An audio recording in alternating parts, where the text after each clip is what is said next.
पृथ्वीराज जी, पहला सवाल यही है कि उत्तर प्रदेश में प्रधानमंत्री मोदी का रोड शो हुआ, शक्ति प्रदर्शन उन्होंने किया। पिछली बार के मुकाबले बताया जा रहा है भीड़ भी ज्यादा नजर आ रही है और अब नामांकन दाखिल हो रहा है। यूपी पर आपका क्या आंकलन है? देखिए, यूपी में दो चीजें हैं।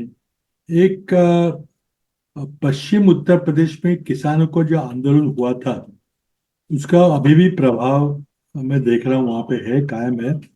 किसान काफी गुस्से में है।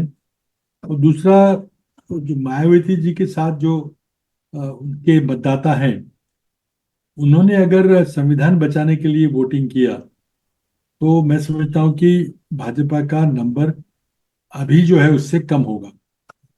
आम तौर पर पूरे राज्य के किसान भाजपा से नाराज है, जिस तरह से किसानों की हालत है। तो एक किसान हो या बेरोजगार युवा हो या महंगाई की मार सहने वाली हमारी गृहिणी हो या मालिक का, परिवार का जो मुखिया है, इन सब लोगों ने तय कर लिया है कि नरेंद्र मोदी की सरकार के खिलाफ एक माहौल बना हुआ है।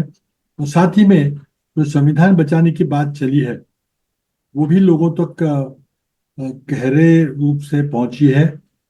और मैं समझता हूँ कि सिर्फ अम्बेडकराइट या दलित नहीं, लेकिन सभी जो जनतंत्र में विश्वास रखते हैं, जनतंत्र को खतरा देख रहे हैं मोदी जी का, वो इस बार मोदी जी को वोट नहीं देंगे। और यूपी में भी पिछले 2019 के मुकाबले में इस बार मोदी जी की संख्या कम होगी।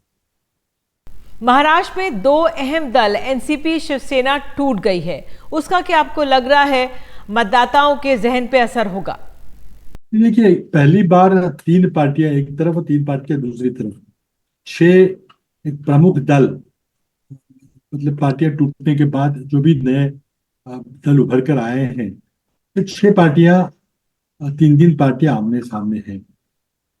उद्धव जी को और पवार साहब को काफी सहानुभूति है, क्योंकि उन्होंने पार्टी के वो संस्थापक थे और उनकी पीठ में छुरा भोग कर ये पार्टियां तोड़ी गई। और इसलिए लोगों का काफी गुस्सा है गद्दारी पर, जिन्होंने विश्वासघात किया है। और बहुत सहानुभूति उद्धव जी को और शरद पवार जी को मिल रही है। तो इसका प्रभाव हमें वोटिंग में जरूर दिखेगा। हम मानते हैं कि महाराष्ट्र में महाविकास आघाड़ी, जो तीन दलों की, कांग्रेस, एनसीपी शरद पवार गुट और शिवसेना उद्धव ठाकरे गुट, इन तीनों की जो महाविकास आघाड़ी है, महाविकास अलायंस है, वो भारी बहुमत से जीतेगा। भाजपा का काफी बड़ा नुकसान होगा। और साथ ही में शायद एकनाथ शिंदे और अजित पवार को शायद ही कोई सीटें मिल पाए। 2019 में बीजेपी को पूर्ण बहुमत मिली थी, लेकिन क्या इस बार विपक्ष अपनी जो जमीन है वो तैयार कर पाया है? क्या विपक्ष एक ठोस चुनौती दे सकता है बीजेपी को इस बार? क्योंकि जिस तरह से महाराष्ट्र में चुनी हुई सरकार तोड़ी गई, जिस तरह से के विधायकों की खरीद फरोख्त हुई, जिस तरह से ईडी, सीबीआई, इनकम टैक्स का दुरुपयोग किया गया, लोगों को धमकाया डराया गया, कुछ लोगों को कुछ पद देकर अपनी ओर खींचा गया, तो ये सब साम दाम दंड भेद नीति अपनाकर महाविकास आघाड़ी की सरकार तो गिरा दी। और उसकी जगह जो भी तीन पार्टियों की सरकार आई है, मैं समझता हूँ कि एक रिप्रेजेंटेटिव सरकार नहीं है और महाराष्ट्र की जनता उनके पीछे नहीं है।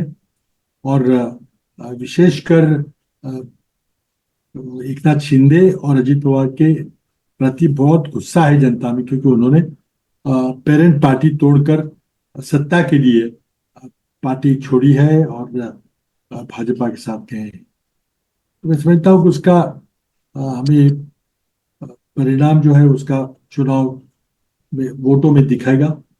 और मैं तो मानता हूं कि बीजेपी गठबंधन के 2019 में 16 सांसद थे। अब की बार मैं समझता हूँ कि शायद ही 12-15 तक सिमट के रह जाए। महाविकास आघाड़ी का बहुमत, भारी बहुमत मैं महाराष्ट्र में देखता हूँ।